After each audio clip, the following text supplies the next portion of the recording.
Hi guys, you are welcome back to my channel. Today we'll be looking at the last aspect of vector, which is unit vector. And what is a unit vector? A unit vector is a vector whose magnitude is 1 and without unit. Its main purpose is to describe vectors in space, that is to indicate direction. Okay, there are 3 unit vectors. We have unit vector I, J, and K. Take note of something. Our normal vector, we put arrow on top, but for the unit vector, we put what we call caret sign, or what some people call circumflex. We call it circumflex. Circumflex. That's the sign. So when you see things like this, they are unit vector. Remember, we don't have units, and their magnitude, or what we call modulus, is 1. And the main purpose is to describe vector in space, that is to indicate direction. Alright?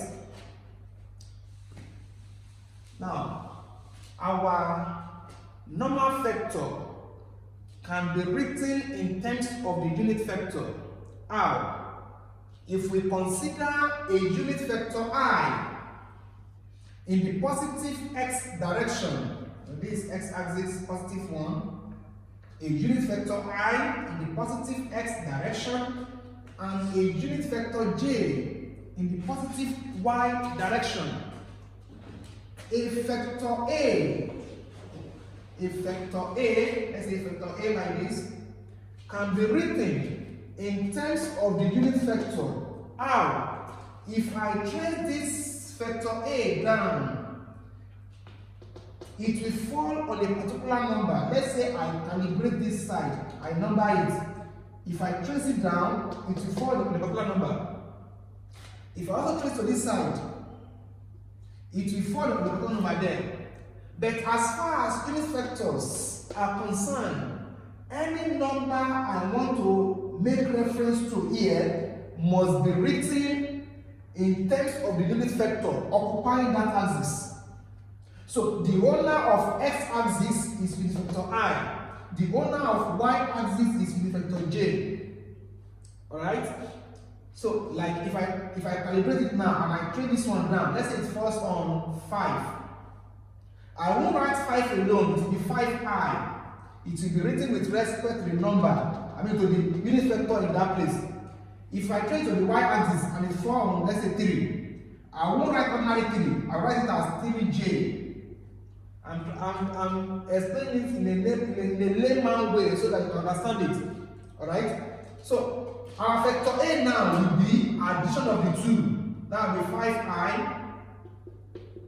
5i plus 3j. The reason it's carrying plus is because it's on the positive y-axis. If it's on the negative y-axis, this one can be negative. And also this x-axis can also go on the negative side too. Don't forget. So in case you something like this, vector A equals minus 3i plus 4j. Or you see minus 8. Mean that this vector I is on the negative x-axis. So invariably, unit vector I occupies x-axis, be it positive or negative. Unit vector j occupies y-axis, be it positive or negative. Alright? But in this case now, I then calibrate the axis. How then do we represent it in terms of A? So it will be written like this. When you trace A down, it's first a number there, but we don't know it. How do we write it? It is written like this. Vector A, the effective value of vector A along x-axis with respect to unit vector I, plus effective value of vector A along y-axis with respect to unit vector J. This A subscript S and A subscript Y are the number it falls on. Okay? Just like as we have it here. So the A subscript X is this. The A subscript Y is this. These are the number it falls on. But don't forget that you don't write the number alone. you write it with respect to the unit vector occupying the axis. So this is how to represent our normal vector in terms of the unit vector. Okay? If I also have vector B, the same way, also, vector B can be written like that. It will be effective value of B. If you trace it down, then you also through to this side. So effective value of vector B along x-axis with respect to the vector I plus effective value of vector B along y-axis with respect to the vector J. Just like the resolution of vector we did. If you have not watched that, please go back and watch that. Resolution of vector. It's like giving you the resultant and ask you to look for the two vectors that bring about the resultant. Alright? But in this case, any value you want to make reference to on both axes must be written with respect to the unit vectors occupying the axis. Alright? Now, what if we now have three axes? Normally we have three axes, but it's just that we are familiar with two, x and y. There's also z axis too. So if we have three axes, like y-axis, x-axis, then z-axis, which I will draw like this. The three axes are at right angle to one another. The owner of x-axis, of course, is with the vector I. The owner of y-axis is with the vector j. And the one for z-axis is with the vector k. So we have x, y, and z-axis. Then we also have three unit vector I, j, and k. The three axes are at right angle. You ask me if they are at right angle, how come I drew it like this? It's because I can't draw it like this. If I draw it like this, I only be showing the negative aspect of x. So that's why I have to bend it. But let me use this as an example. If you look at this pattern here, if you look at this, I can show you the three axes and they are at right angle. How? Consider this one, this side. That is let's take it as y-axis. Then our x-axis is the one that goes like this place. That's x-axis. Then the third one will be like this, the one that comes to the back. That is your y-axis, that's your z-axis. And the three of them, they are at right angle, 90 degrees. Y, x, then z. That is why it's in textbooks, some they use a three-dimensional shape. Of course, this is under vectors, under motion. We have motion in one dimension, two dimension, and three dimension. This is a typical example of motion in three dimension. This example of motion in two dimension. Alright? But that's how we are going to. When we get to particle kinematics, we talk about that later. Now, if you have three axes, how then do we represent our normal vector in terms of the unit vectors? When we have two axes, we only added them, right? The same thing here too. Vector A can be written like this in terms of three axes now. It will be value of A along x-axis with respect to unit vector I plus effective value of A along y-axis with respect to unit vector J plus value of A along z-axis with respect to unit vector K. Similarly, vector B can be written like that too. B subscript x I plus B subscript y j plus B subscript z k. This is how we represent our normal vector. So this one is actually called component of vector. So having known that, let's quickly look at how we add two or more vectors in component form. So this is component form now. So addition and subtraction of vectors in component form. How do we do that? Addition and subtraction of vectors in component form. Let's say we are given this, given that vector A is equal to AXI plus AYJ plus AZK, and vector B is equal to BXI plus BYJ plus BZK. You know, when you add two or more factors together, the result you obtain is also called resultant. We talked about that in my previous video. Okay, so if you add A plus B together, that can be called resultant as well. Okay, so our A now is AXI plus AYJ plus AZK. Then plus B now is what? BXI plus BYJ plus BZK. So just follow like 10. The one with I, put it together, we have AXI plus BXI plus AYJ plus BYJ plus AZK plus BZK. So you can factorize AX plus BX with the factor I plus AY plus BY with the factor J plus AZ plus BZ with the factor K. This is it. This is how it does. Sometimes we can be asked to look for the modulus or magnitude. I don't want to go into that now. We will soon get there. But let's take it from simplest to the toughest, but not hard. Okay, example 1 now. Let's say we are given this. Let's say vector P is equal to 2I plus 3J minus 4K, and vector Q equals I minus J plus 3K. You can be asked to find A equals P plus Q, B find P minus Q, C find Q minus P, and so on and so on. Combine them like that. 2Q minus P, like that. Okay? Solution now. The first one says P plus Q, and of course when you add them, what you get is resultant. Our P is 2I plus 3J minus 4K. Our Q is I minus J plus 3K. So add the like terms. 2I plus I will give me 3I. 3J minus J will give me 2J. Minus 4K plus 3K will give me minus K. And that's all.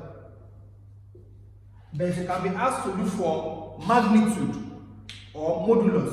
Modulus simply means magnitude, size. If it is magnitude of this, they ask me, you know what we do? You just write it like this. Magnitude, this is how we write it. Your R now will be equal to modulus or magnitude of R. So this thing means modulus or magnitude. And how you do that? It is just the square root of some of the squares of the coefficient of I, J, and K. Some square root of some of the squares of the coefficient of I, J, and K in that vector. So this is R I'm looking for. It will be square root of the coefficient. That's 3 square plus 2 square plus minus 1 square. Coefficient of I here is 3. Coefficient of J here is 2. Coefficient of K here is minus 1. So you find the square root of some of the squares of the coefficient of I, J, and K in that vector. And that will give you the magnitude. And this one will give you what? 9 plus 2 plus 1. And that is root what? Root 12. So root 12 now is the magnitude. Okay? But they ask us that in this example. I just quickly show you that. Alright? Since they did not ask us that, I can just stop here. But in most cases, it goes with magnitude. Alright? B now. B says, let P minus Q be equal to R. P minus Q. Let's be equal to R. Alright? What's our P? P is 2I plus 3J minus 4K. Then minus, you know the minus will affect Q. So put q in brackets. We have I minus j plus 3k. Okay, so open the bracket. We have 2I plus 3j minus 4k minus I. Minus times minus is plus j, minus times plus minus. It is when you don't understand sign that you can miss this aspect. It's very simple. Very, very simple. 2I minus I, that will give us I. 3j plus j, that will give us 4j. Minus 4k minus 3k, that will give us minus 7k. And we are done with it. Except they ask for the magnitude. That's when you just find the square root of some of the squares of the coefficient of I, j, and k in that vector. Okay? Then for C now, for C, let R be equal to Q minus P. Our Q is I minus j plus 3k minus, first put P in brackets. So we have 2I plus 3j minus 4k. So we have I minus j plus 3k minus 2I, plus times minus is minus, 3j minus times minus is plus 4k. So collect large 10. I minus 3I, that will give you minus 2I. Sorry, I minus 2I, sorry.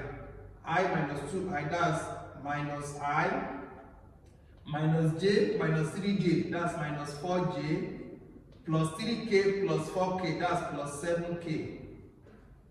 You can stop here, or you can still factorize minus. That's I plus 4j minus 7k. When you factorize minus, the sign will change. So that if you open the bracket, you get this one back. Minus times plus, minus times I, that's minus I. Minus times plus, that's minus. Minus times minus, that's plus. If you look at, take note of something. If you look at B and C, you will notice that P, vector P minus vector Q is not the same thing as vector Q minus vector P. Right? So it doesn't obey commutative law. We call that in mathematics, commutative law. It doesn't obey it. Take note of that. But the only way P equals to P minus Q equals to Q minus P is when I multiply Q minus P with minus. If I multiply that with minus, I will get the same thing back. I take note of that. Then the last one, where I want to focus on is multiplication. That's where I want us to focus our attention on majorly. Then D now, let R be equal to 2Q minus P. Our Q is I minus J, then plus 3K minus, now we affect P, 2I plus 3J minus 4K. So let's first open this bracket. 2 times I, that's 2I. 2 times minus J, that's minus 2J. Then plus 6K minus 2I minus 3J plus 4K. So 2I minus 2I, that's 0. 2I minus 2I is 0. So that has gone. Minus 2J minus 3J, that is minus 5J. Plus 6K plus 4K, that is plus 10K. And that's all. Except the ask for the magnitude or modulus, I can now continue. Alright, bye-bye to that. Let's do the last aspect, which is vector multiplication. Multiplication of vector.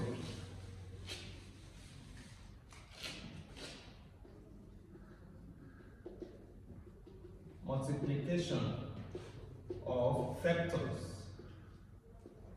There are 3 ways, anyway, that I focus more on 2. There are 3 ways you can multiply vector. Vector can be multiplied by a scalar. Vector can multiply vector to give us a scalar.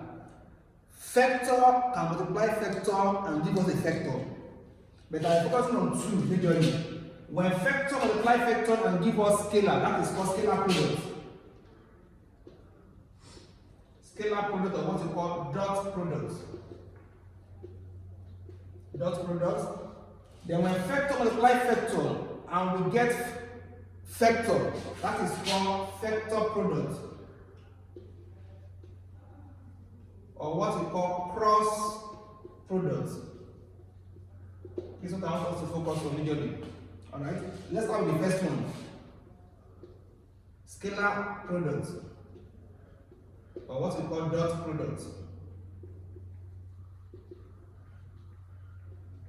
Now, take note of this. We use dot product when we are dealing with factor quantity. In real questions, how do you know when to use scalar product or when to use cross product? Because it might look similar. You just give a neutral question, and they have to look for cross or dots. Or let's say I do something like this. Let's say a mass I plus J plus K kilogram, okay, acts on a body, and the body moves. Let me flip the question somehow. Let me fix it again. Let's say a force acts on a body. A force acts on a body of mass this. So this is the mass. A force acts on a body of mass this, and the body attains acceleration of 2I plus 3J minus 5K meter per second squared. And they ask you, determine the magnitude of the force applied. A force acts on an object of mass this, or a body of mass this, and gives the body acceleration of this, then determine the magnitude of the force. That's a neutral question. They didn't say determine the dot product or determine the cross product. How do they want to use? Let me tell you the logic. It is the quantity they ask you to look for that determines what to use. If the quantity they have to look for is a factor quantity, then you must use factor product. If the quantity is a scalar quantity, then you must use scalar product. So ask us, so that means that you must have known virtually all the examples of factor quantities and scalar quantities for you to be able to answer question conveniently here. If to you force is a scalar quantity, then you'll be using scalar product. Of course, that will be wrong, because force is a what? A factor quantity. So since force is a factor quantity, you'll be using cross product to answer the question. Do you get that? Alright. But before we go into that, what are the things you need to take note of? You need to know about scalar product. The following are the properties of scalar product. The scalar product of two quantities is written like this: A dot product B. Let's say we are given A to be this. Given that factor A is AXI plus AYJ plus AZK, and factor B is BXI plus BYJ plus BZK. So take note of the following. The following are the properties of scalar product or dot product. The dot product of two factors is written like this: A dot product B. So that dot, you know, if you need further mass, dot, it means what? Multiplication. So that is dot product. So A dot product B is equal to modulus of A, modulus of B, cos theta. I don't want the video to be too long, otherwise I will show you how they got this formula. But let's leave that for now. Modulus of A, modulus of B, cos theta. So this symbol that I have shown you before, A like this, it means what? Modulus or magnitude. Modulus means magnitude. Magnitude of what? Of factor A. And how do we get the magnitude? I told you that it means what? The square root of some of the coefficients, some of the squares of the coefficient of I, J, and K in that factor. So since my A is this, it will be sum of the squares of the coefficients. And what are the coefficients? Ax squared plus AY square plus AZ square. That is magnitude or modulus. Similarly, B is the same thing. Modulus of B is square root of what? BS square plus BY square plus BZ square. Theta is the angle between the two vectors. Theta is the what? Angle between the two vectors. Okay? So take note of that. Another thing to take note, you can see this one in CBT question or objective question. You can see that if the two vectors are parallel to each other, if they are parallel, what will be the angle? That is, theta is what? 0. If they are parallel, angle between them, theta is 0. If it's 0, then A dot B becomes what? A dot B equals to what? Modulus of A, modulus of B, cos 0. And cos 0 will give you what? 1. So 1 times this, we have modulus of A, modulus of B. So you can be asked, I've seen this before, some exam bodies ask this, at what angle will the dot product of two vectors be equal to the modular? Will be equal to the product of their modular. It is at what? At angle 0. Or when the two vectors are parallel to each other. Let me take the question again. At what angle will the dot product of two vectors be equal to the product of their modular at angle 0? Or when the two vectors are what? Parallel to each other. Okay, the third one, now the third you must take note is that if the two vectors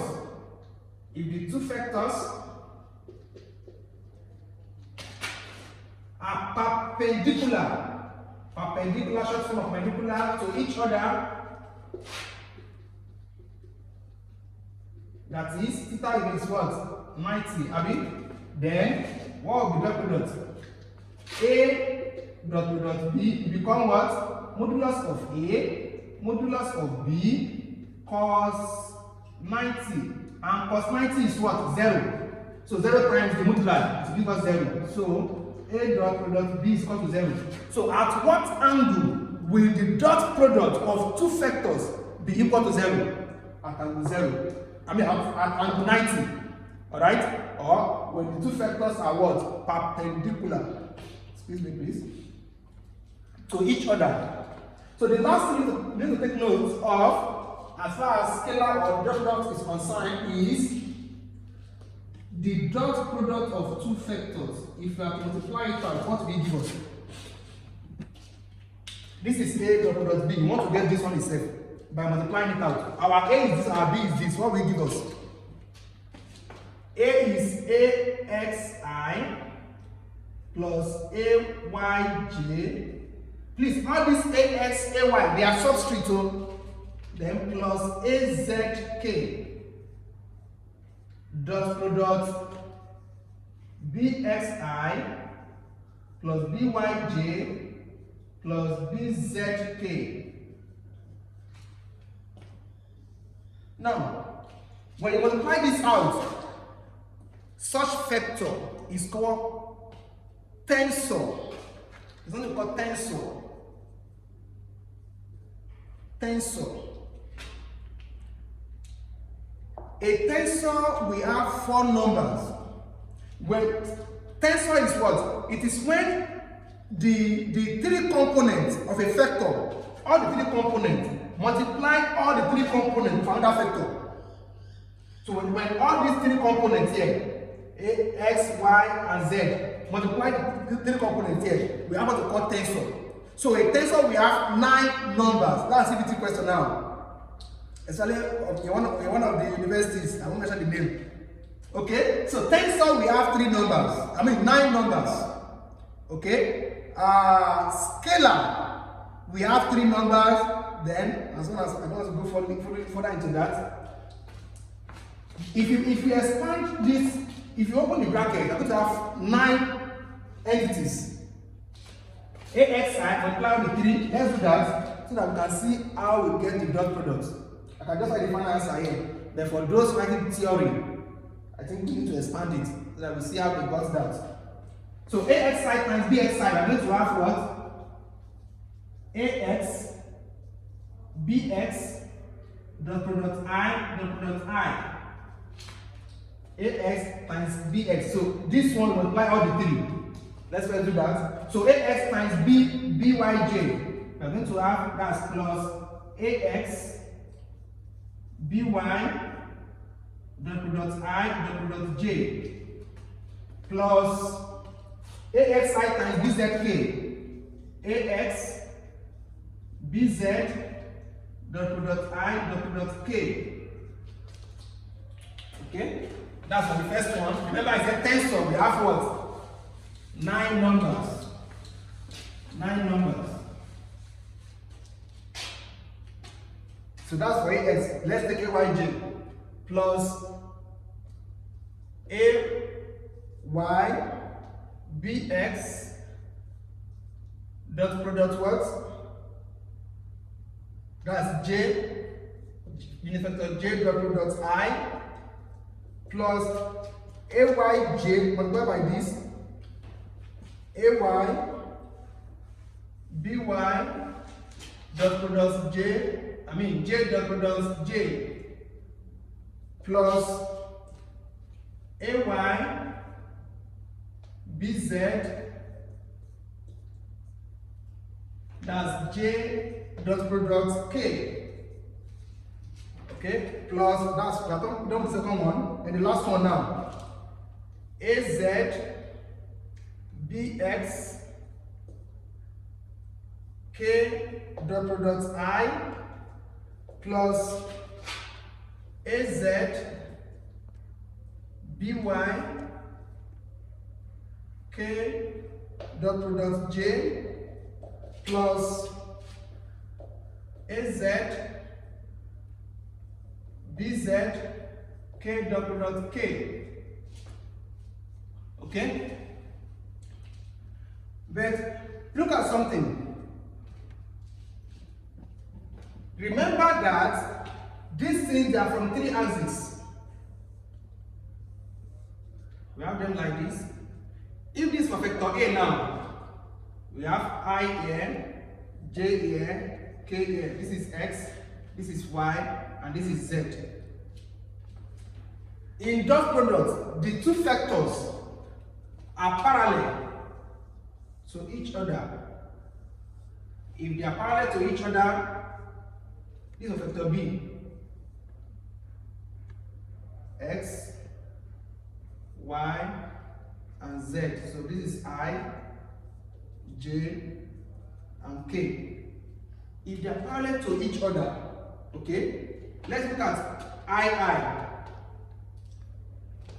Look at this I in vector A, I in vector B. Remember that A dot product B is equal to what? Modulus of A, modulus of B, cos theta. Right? Now, if the vectors now are I, look at unit vectors, they're also vector. So I. So I dot product I will be what? Modulus of I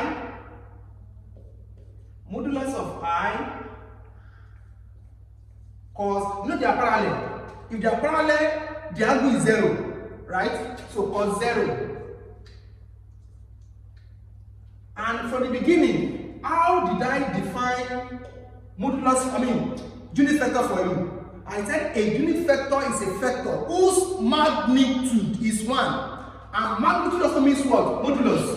So modulus of I is 1. So 1 times modulus of second I is also 1. What is cos 0? Is 1. So cos 0 is 1. So 1 times 1 times 1 will give us 1. Are we together? So I dot product I is 1. Similarly, J dot product J is 1. K dot product K is 1. Following the same pattern. Okay? If I have some that have ij, ik, ji, jk. How do we get that? The same thing with them. But in this case, let me just use one to explain it better. Let's take I here and take j here. Okay? Or I in the first vector, I in vector A, j in vector B. Look at the two of them. J in vector B, I in vector A. They are perpendicular to each other at 90. So if I apply my formula, I dot j equals modulus of I, modulus of j cos theta. I and j, I in the first vector, j in the second one, they are at right angle. I in the first vector, this is j in the second vector. So they are at right angle. That's 90, that's cos 90. And cos 90 is what? 0. So 1 times 0 will give me 0. Or better still, let's just use 1 so that I can understand it better. Look at I here, look at j here, look at k here. Between I and j, what is the angle there? 90. So if I use I dot j now, that's modulus of I, modulus of j cos 90. That will give me 0. Well, cos 90 is 0. So 0 times this will give me 0. So that means that I dot j will give me 0. 0 times this one, all this one becomes 0. I dot k. Look at I and k. The angle there is 90. And it also give me 0. So 0 times this one, all this one will give me 0. J dot I. Where is j? Where is I? J, this is I. Angle there is 90. So cos 90 is 0. It also give me 0. So if this one give me 0, 0 times AYBZ to be 0. Look at this one too.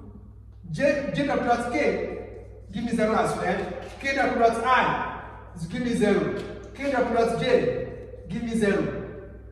So eventually, what is left? A dot b will now be, since everything has got 0, I dot I is 1. So 1 times this will give me ax bx plus j dot j will give me 1. So 1 times this one will give me ay by plus k dot k is also 1. 1 times this will give me az bz. So this is the result you will get when you find the dot product of two vectors. So what does that mean? Don't disturb yourself. Just take the coefficient of I in the first vector, coefficient of I in the second vector, and multiply them. Ax, bx, look at it. Go to j. Take the coefficient of j in the first vector, coefficient of j in the second one, multiply them. Ay, by. Then go to the third one. Take the coefficient of k, az, bz, multiply that, and have it. That gives you the dot product. Let me some example to buttress this. So example 1. I don't need it to be too long. Probably we will do cross product another time. So that the video is not too long. I would have wanted us to finish it once and for all. Example 1 now. Determine the dot product. Determine the dot product and the angle between the two vectors given below. So let's say vector A is, give me any number, 2i plus 4j minus 2k, and vector B is I plus j plus k. Look at this. Determine the dot product and the angle between the two vectors. So look here now. Okay? So the first says determine the dot product. Dot product is A, dot product B. Let's first look for that. That's the dot product. The other one, when it said angle, you now come back and use this formula for the angle. Alright? A dot product B is equal to what? Modulus of A modulus of B, cos theta is the formula. But let's first get A dot product B. A dot product B, and that is what? Our A is 2I plus 4J minus 2K. Dot product, our B is I plus J plus K. From what we derive, we are left with the coefficient, sum of the products of the coefficient of I in the two factors, J in the two factor, and K in the two factor. So don't disturb yourself. Just look at their coefficient. Where is I? This is I here, this is I. Coefficient of I here is 2. Multiply with coefficient of I here, which is 1. This is your AS dx. Plus coefficient of J here is 4. Times coefficient of J here is 1. This is your AY dy. Plus coefficient of K here is minus 2. Of course, you can't take the minus away. Dot product, coefficient of K here is 1. This is your AZ KZ. I mean AZ BZ. That's how to apply the formula. So if your own exam is objective, CBT, don't bother yourself with knowing how to derive the formula. But if you are writing theory, know it. And if you are passionate about knowledge, you can also know how to derive the formula. One thing is this: if you know the source of the formula, you will not easily forget the formula. So even if you forget, you can go back to the source and bring it out. Okay? So here now we have 2 times 1 is 2, plus 4 times 1 is 4, plus minus 2 times 1 is minus 2. And that will give us what? 2 plus 4 is 6, plus times minus is minus. So we have 2 plus 4 minus 2. And that will give us what? 2 plus 4, 6. 6 minus 2, that's 4. So A dot product B is 4. Alright? So that is the first one. Determine the dot product. We determine that. The second one now says, and the angle. To get the angle now, that's the formula. This is where the formula comes in. Alright?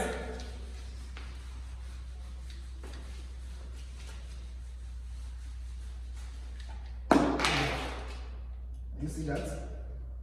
Alright. For the angle theta, so we use A dot product B equals to what? Modulus of A, modulus of B. So from there, cos theta will be what? A dot product B over modulus of A, modulus of B. So how do you get the modulus? Modulus simply means magnitude. Okay? And that's the square root of what? Sum of the coefficient of square of I, J, and K in factor A. Our factor A is this. What are the coefficients? We have 4, we have 2, we have 4, we have 2. Okay, so that will be 2 square plus 4 square plus minus 2 square. And that is square root of what? 4 plus 16 plus 4. That is root 24. Root 24. Then for B, modulus of B. So that's 1 square plus 1 square plus 1 square. That's square root of what? 3. That's root 3. Okay, that's root 3. Therefore, cos theta now will be what? A dot product B, we got 4 over, so it is 4 we got here. 4 over modulus of A, that's root 24. Dot product, modulus of B, that's root 3. So what do you get there? Can you help me with that? Okay?